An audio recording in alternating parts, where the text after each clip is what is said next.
What I just performed was the Polonaise in C-sharp minor by Frédéric Chopin. In this section that I just played alone, you can hear and feel the composer's hatred, anger, despair, wrath, pride, and sadness all at once, transporting you into a mystical wonderland. And that's what makes music great, and also the reason why I cherish it.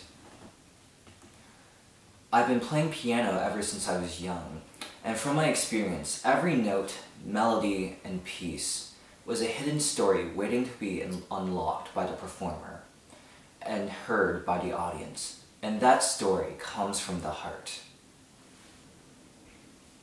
Whenever I received a new piece from my piano teacher, I felt like I needed to tear it open like a birthday present. It was really exciting to look over every note and enjoy the beautiful sounds made by a genius generations ago. And I'm glad that I had the chance to discover my artistic side and also to discover how beautiful music was. On the other hand, I had a passion for science, the desire to be another Albert Einstein or the man who would soon cure cancer was so strong in me. I was always fascinated by how discoveries would revolutionize the way we thought, the way we did, the way we lived in just one day. I had this really huge passion to be that person.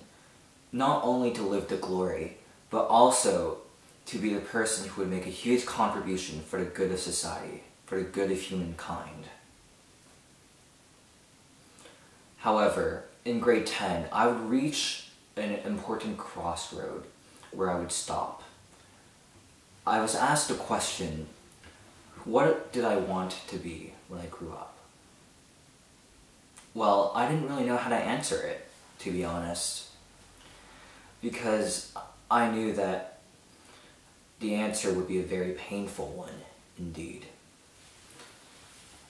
I had a passion for music for a long time, and it had evolved into a childhood friend. I couldn't just throw it away. However, I knew that if I were to take music as a career, I wouldn't be able to find a job to support myself after I graduated from university. Looking now at this present state of the economy. So my parents recommended me to make music into a hobby and then pursue a field in science.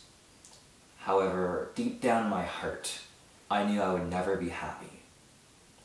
Another problem also struck me. I was interested in many fields of science, whether if it was biochemistry, nuclear physics, or anything science-related. So I had no idea what type of scientist I wanted to be. So I was lost. I didn't know what would become of me in the future. But all changed until I saw this video.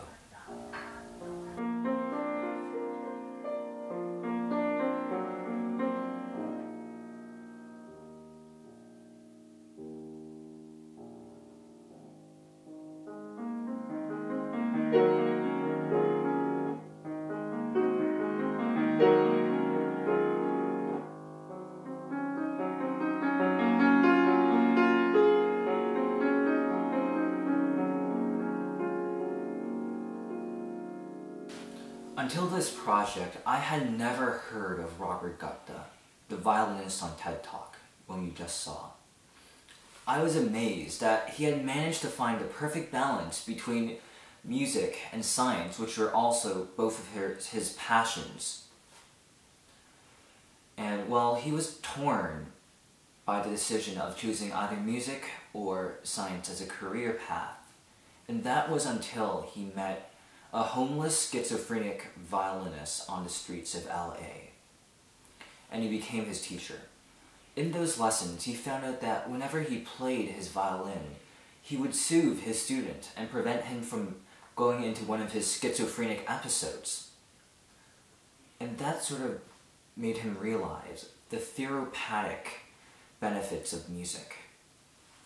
Also, he was inspired by a German scientist who looked into the effects of music as a healing method.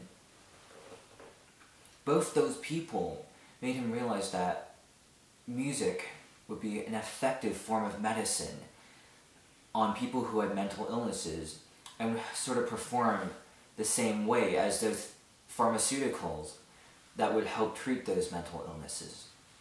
To quote from Robert Gupta, "Music is medicine. Music is sanity." Now today, musical therapy is becoming widely accepted as a form of healing. Right now, there's more research being put into its effects and medical properties. Because of Robert Gupta, I no longer feel shackled into choosing one career path, but I feel that I can combine both my passion for science and music into something that I can enjoy, and at the same time, help millions of people. Well, my perspective on life is that we exist to use our strengths, whether if it's writing, cooking, drawing, to make the world a better place. And I believe that all those other possibilities hidden in the world, hidden in the far reaches of the universe, are waiting to be unlocked by us, and they can only be unlocked once we tap into both our strengths and our interests together. And I guess, well, in this process, life becomes a journey of self-learning and contributing at the same time. Throughout that journey, we start to realize that success isn't trying to become another Bill Gates in order to be a really successful person in life. Well, there's nothing really bad about him, but I think success is when you're allowed to do the things that you love and at the same time transform it into something where you can help millions of people and make the world a better place. And that's what makes each and every one of us special in life. I would like to perform a piece.